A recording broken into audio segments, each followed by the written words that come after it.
A monster blizzard that has paralyzed much of the U.S. East Coast intensified on Saturday as it barreled into New York City, forcing the closure of all bridges and tunnels into the largest U.S. city and prompting a travel ban on area highways.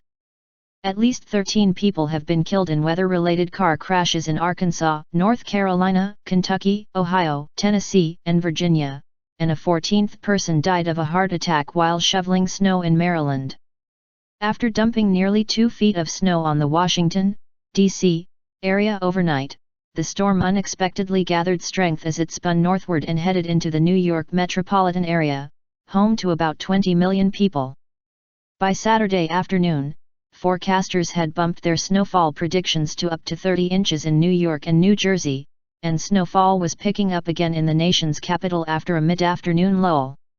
The National Weather Service, NWS, said 20 to 25 inches was most likely in New York, but would not rule out higher accumulations. As a consequence, New York Governor Andrew Cuomo declared a state of emergency as 10 other state governors have done. He also announced a ban on all travel on New York City area roads, as well as Long Island, except for emergency vehicles, as of 2:30 p.m. EST, 19:30 GMT. All bridges and tunnels into the city from New Jersey will also close, he said. Subways running above ground and trains operated by the Long Island Railroad and Metro North will halt service at 4 p.m. EST because snow falling at a rate of 3 inches per hour proved too much for plows on roads and railways, Cuomo said. The impact of the travel ban on the New York's thriving financial services industry is likely to be minimal over the weekend, and it was too soon to tell how much the heavy snow will affect Wall Street when it is due to reopen on Monday. On Broadway, however, the impact was immediate. Theaters canceled Saturday matinee and evening performances at the urging of New York City Mayor Bill de Blasio, who warned that the storm may rank among the top 5 blizzards ever to hit the largest U.S. city. "We're loving it. We definitely want to come back," said Michelle Jones, 46, a mortgage company controller who had tickets to see the Phantom of Opera with her daughter. "We love the snow because we don't get this in Atlanta," she said, about an hour before the Broadway shutdown was announced. The intensifying storm brought heavy bands of snowfall across Long Island, New York City and northeast New Jersey that generated 2 to 3 inches of snow an hour, with wind gusts of up to 50 miles per hour, 80 kilometers per hour, the NWS said. New York City buses operated by the Metropolitan Transportation Authority were suspended at noon. New Jersey Transit earlier on Saturday suspended all bus, rail, and light rail service in the state. In Washington, D.C., the Metropolitan Area Transit Authority took the rare step of suspending operations through Sunday. More than 4,300 U.S. flights were canceled, including virtually all travel into New York City airports, according to the FlightAware.com aviation data and tracking website and transportation officials.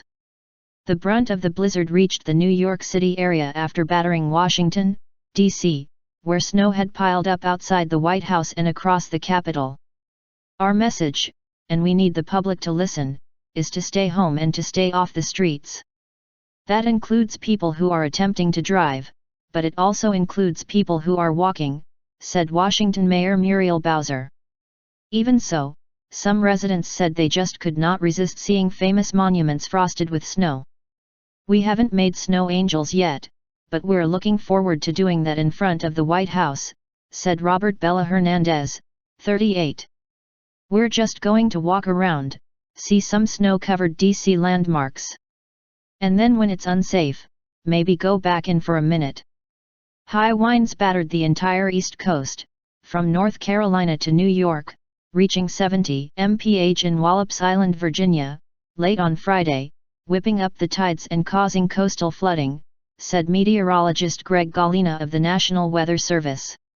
Tides higher than those caused by Superstorm Sandy 3 years ago pushed water onto roads along the Jersey Shore and Delaware coast and set records in Cape May, New Jersey, and Lewis, Delaware, said NWS meteorologist Patrick O'Hara.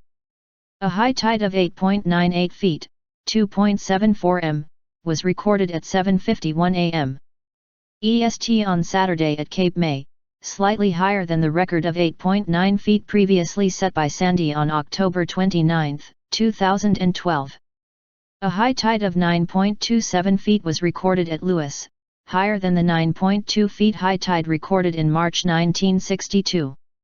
Even so, there were only a few evacuations reported along the New Jersey shore, where thousands of residents had to abandon their homes during the devastating 2012 storm.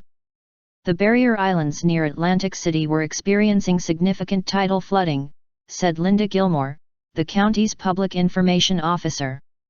Officials in the coastal counties of Ocean and Monmouth issued voluntary evacuation notices for some communities and a mandatory order for some homes in the beach town of Barnegat.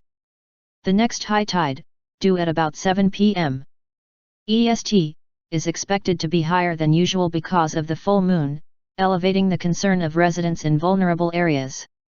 At least 13 people have been killed in weather-related car crashes in Arkansas, North Carolina, Kentucky, Ohio, Tennessee, and Virginia, and a 14th person died of a heart attack while shoveling snow in Maryland. The Pennsylvania National Guard has been called in to help clear I-76 in the western part of the state and ensure stranded people have food, water, and fuel for their cars. Governor Tom Wolf, who said he would not impose a travel ban unless conditions worsen, said about 500 vehicles remain trapped on a section of the Pennsylvania Turnpike. By the time the storm is over in Pennsylvania, some southern parts of the state will see 24 to 30 inches. One area near Gettysburg is expected to get 36 inches, officials said. In Washington, moderate snow was expected to keep falling until late Saturday, with the deepest accumulation of 23 inches recorded in Poolesville, Maryland, north of the nation's capital. Snowfall measured 13 inches near the White House and 3.5 inches near the National Mall early on Saturday, the NWS reported, though the accumulations have risen sharply since then, with 16.2 inches reported at the National Zoo and 16 inches at the U.S. Capitol. The record high of 28 inches of snow in the nation's capital was set in 1922, and the deepest recent snowfall was 17.8 inches in 2010. The storm developed along the Gulf Coast, dropping snow over Arkansas, Tennessee, and Kentucky on Friday. On the coast, warm, moist air from the Atlantic Ocean collided with cold air to form the massive winter system, meteorologists said. It was forecast to move offshore in southern New England early next week.